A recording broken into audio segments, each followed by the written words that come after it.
और कुछ लोग हमारे साथ जुड़े हैं, क्या कह रहे हैं आप? देखिए, यहाँ पे जनता जुटी हुई थी, सबकी मानसिकता जो है यह हमने सुना। कोई बीजेपी, कोई धनंजय, कोई सपा को नॉकआउट कर रहा है, कोई बसपा को कर रहा है टिकट की बात। धनंजय सिंह जनपद जौनपुर का बड़ा चेहरा है, इसमें कोई दो राय नहीं है। 2 बार विधायक, 1 बार सांसद, 1 बार अपने पिताजी को विधायक, और इस समय वर्तमान में उनकी पत्नी जिला पंचायत अध्यक्ष, जो कि जनपद का सबसे बड़ा पद जिला पंचायत अध्यक्ष होता है। लोकसभा के सदस्य का उतना वो बजट नहीं है जितना जिला पंचायत में बजट आता है, और उसके बाद भी अगर इस पद को छोड़कर वो लोकसभा का चुनाव लड़ना चाहती हैं तो स्वागत है, और लेकिन ये उचित नहीं रहेगा क्योंकि बहुत बड़ा पद है। धनंजय सिंह को सोचना चाहिए। धनंजय सिंह अपनी राजनीति 2012 से 2012 में लोकसभा सदस्य थे, और वहीं से अपनी पत्नी, दूसरी पत्नी डॉक्टर जागृति सिंह को उन्होंने चुनाव लड़ाया था निर्दल। चुनाव हार गए, पारसनाथ यादव चुनाव जीत गए। 2014 में माननीय सांसद जी स्वयं लोकसभा का चुनाव निर्दल लड़े। उस समय मोदी जी की लहर थी, और उस लहर में पहला प्रत्याशी जो था निर्दल की, वो हेलीकॉप्टर से 5 विधानसभा टहले थे। 64,000 समथिंग वोट उनको मिला था। उस समय वो निवर्तमान सांसद थे, उसके बाद वो 64,000 वोट पाए थे। 2017 में वो फिर निर्दल चुनाव लड़ गए।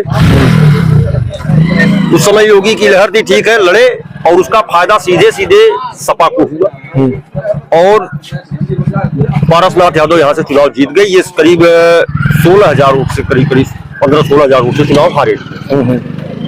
2020 में बाई इलेक्शन हुआ, उसमें फिर ये निर्दल प्रत्याशी बनकर आए। चुनाव बहुत नजदीक हुआ, चूंकि उस समय बाई इलेक्शन। चलिए कम शब्दों में बताइए कि इस बार क्या रहेगा माहौल? इस बार बीजेपी रहेगी।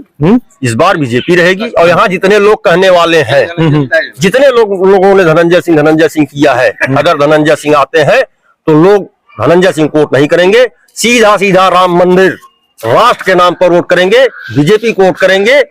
और यही राम मंदिर तो कोर्ट का फैसला था, राम मंदिर को क्यों मोटी बना रहे हैं? उसका मैं आप बता दूं, कोर्ट इसके वह जब कोर्ट का फैसला था तो धनंजय सिंह का फैसला सरकार का कैसे हो सकता है? वही तो मैं कह रहा हूँ, ये तो दोनों कोर्ट का फैसला है। तो धनंजय सिंह को सरकार का फैसला कैसे कर सकते हैं? ये तो धनंजय सिंह के समर्थक बताए। नहीं तो समर्थक को, जब ये आप कह सकते हैं कि धनंजय सिंह के समर्थक करे, तो मैं बीजेपी का समर्थक होने के नाते करता हूँ कि हमारी पार्टी जब 2 सीट पर थी तब भी राम मंदिर था, और 303 सीट पे पहुंची तो भी राम मंदिर था।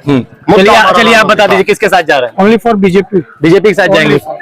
बीजेपी ने कृपा शंकर सिंह को प्रत्याशी बनाया है। देखिए, ये थोड़ा सा गलत किया है उन्होंने, क्योंकि अभी तक जो भी बीजेपी के पुराने दावेदार रहे हैं उनको देना चाहिए, वो ज्यादा प्रभावी होते कृपा शंकर के उसमें। तो अगर धनंजय सिंह आते हैं या उनकी पत्नी आती है तो किस तरीके का रहेगा चुनाव? नहीं, देखिए, हम तो शुरू से ही, मैंने वोट देना ही बीजेपी के नाम पे शुरू किया था, इसके पहले मैंने वोट कभी नहीं दिया था। चलिए, ये थे हमारे साथ यहाँ के कुछ लोग जिनका साफ साफ कहना है कि पूर्व सांसद धनंजय सिंह को लेकर यहाँ पर लोगों की राय तो ठीक ठाक मिली है। लोगों का कहना है कि पूर्व सांसद धनंजय सिंह लोगों के गरीबों मजलूमों की सहायता मदद करते हैं। अगर उनका चुनाव में उनकी पत्नी उनका आती है तो यहाँ की जनता उन्हें जरूर पसंद करेगी। वहीं आपको बता दें कि बीजेपी के प्रत्याशी कृपा शंकर सिंह को लेकर यहाँ काफी नाराजगी मिली है। मैं शरद सिंह, जौनपुर।